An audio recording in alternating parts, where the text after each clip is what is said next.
Epoch 3, as it is known as in the timeline of Earth, encompasses 122 years that saw the newly settled planet to be engulfed in many nearly contiguous serious conflicts that were reminiscent of the First and Second World Wars on pre-ancient Earth.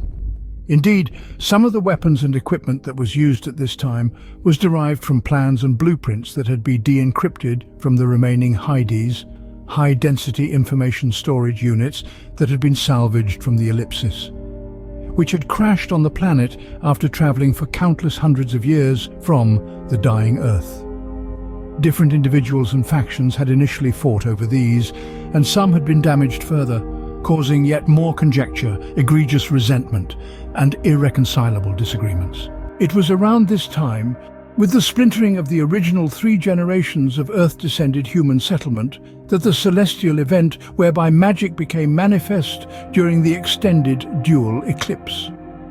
When these days of purple and black enshrouded sky pervaded the world, many of the elder races knew it was time for the reemergence. Most had largely receded into isolated communities for the past 380 or so years, when the magic had receded from the Earth. They too had suffered terribly from an acute rise in powerful engineering advancement.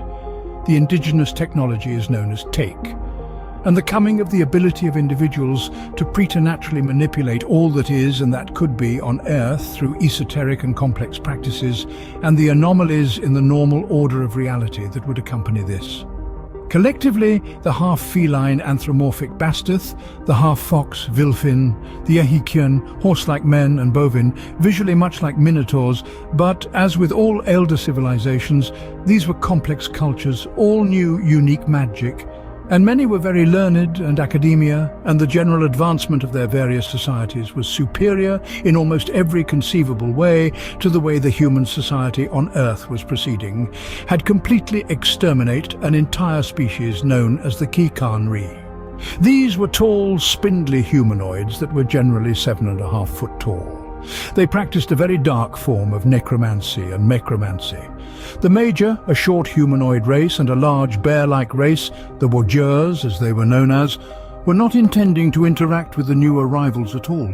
AI-27C had decided previously that he was going to let conflict and the objective proving ground of open, unrestricted conflict to determine the ultimate configuration for the governance and exploitation of the human population.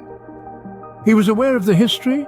He was also completely determined that with the facts that he knew to be true, even though these only reached with 100% credibility into 1943, that he was the only reciprocal of the relevant historical information to deal with the multitudes of political and military turmoil that was surely to ensue.